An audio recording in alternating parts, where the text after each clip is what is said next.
Was there a moment of time that you kind of were like, "I'm letting go of the anger"? Was it over a process time of getting rid of the fear? Is it going to school and learning the psychology of all of it? I think it's ever present. I think grief, so it's so scary and sad, right? Like, and our culture doesn't know how to talk about it. We are pleasure seekers, pain avoiders. We don't want to feel uncomfortable. I don't want to feel uncomfortable. I don't want to feel pain.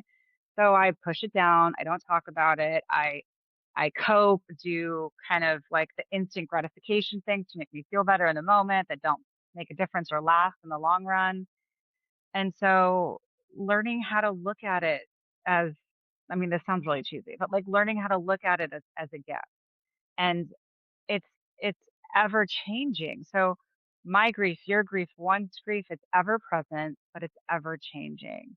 And learning it how if you are able to look at your grief as a journey of recovery from your loss. And so if you look at it as a journey of recovery, it's filled with different emotions and sadness and scariness and overwhelm, but it is a journey and it is the process of recovering from a loss. And I still talk to my dad. I still think of my dad. I still pray like, the fires. I was praying to all of my ancestors. I was like, Dad, Bubby, Zadie, girl, like help. Well, I need your help.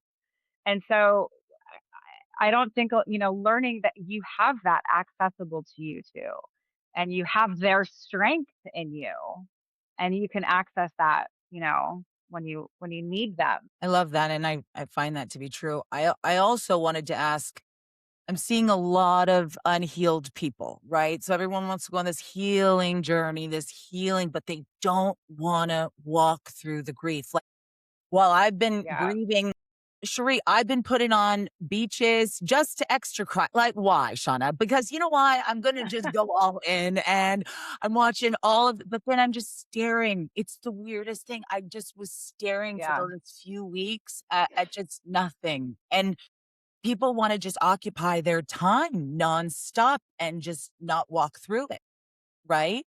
Do you see that a lot? Yeah. Yeah, I think, so it's this external desire to change an internal environment. So if I just do this therapy or if I just do this treatment or if I just go to Costa Rica, we don't realize exactly what you said. It's internal. It's in us.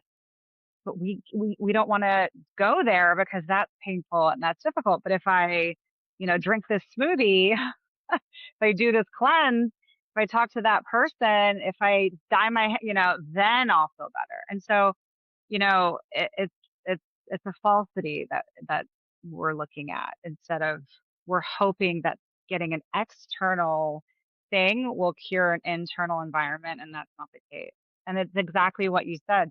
We have to discover and sit with discomfort. Yeah. What's that analogy? I can't stop thinking about it.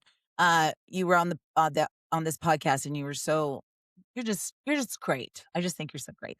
But you had the balloon analogy. Do you remember that? Yeah.